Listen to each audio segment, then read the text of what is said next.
بسم اللہ الرحمن الرحیم۔ لاکھوں کروڑوں درود حضور پاک صلی اللہ تعالیٰ علیہ وآلہ وسلم اور ان کی آل پر۔ خواتین و حضرات، آج کا ہمارا ٹاپک ہے نیکیاں بڑھانے کا موسم۔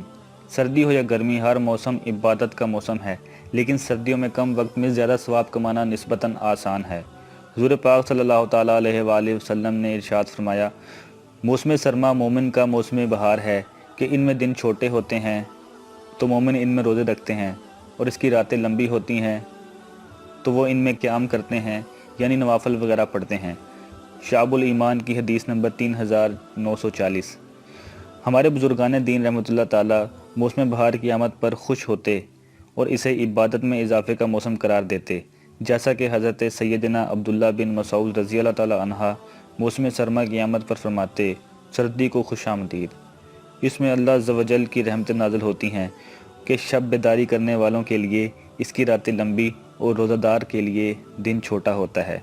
فردوس الاخبار کی حدیث نمبر 6808۔ میٹھے میٹھے اسلامی بھائیوں، ہمیں بھی چاہیے کہ سردی کے موسم میں خوب نیکیاں کمائیں اور اپنے نامہ اعمال کو مہکائیں۔ اللہ تعالیٰ کے نیک بندے سردی کی راتوں میں عبادت کو محبوب جانتے تھے، چنانچہ حضرت سیدنا عیسیٰ علیہ السلام نے فرمایا، سخت سردیوں کی راتوں میں نماز پڑھنا میرا محبوب ترین عمل ہے۔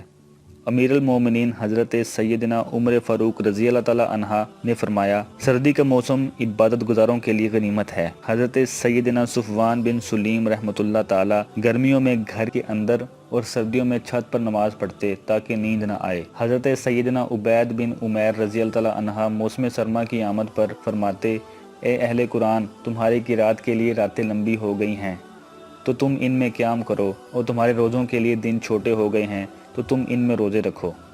حضرت سیدنا ابو عبداللہ محمد بن مفلح رحمۃ اللہ تعالیٰ فرماتے ہیں کہ سردی کے موسم میں رات کے اول حصے اور گرمیوں میں دن کے ابتدائی حصے میں ختم قرآن مسنون ہے۔ سردیوں میں دن چھوٹے اور موسم ٹھنڈا ہونے کی وجہ سے بھوک اور پیاس کا احساس کم ہوتا ہے، لہٰذا اس موسم میں روزے کا ثواب کمانا آسان ہے۔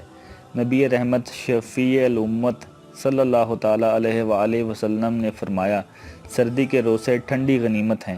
ترمذی شریف کی حدیث نمبر 797۔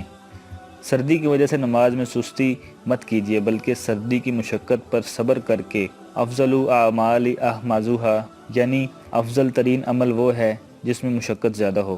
تفسیر کبیر 431/1 پر عمل کیجیے اور وضو کی مشقت پر صبر کر کے دگنا ثواب کمائیے۔ چنانچہ نبی کریم صلی اللہ تعالیٰ علیہ وآلہ وسلم نے ارشاد فرمایا، جس نے سخت سردی میں کامل وضو کیا تو اس کے لیے ثواب کے 2 حصے ہیں۔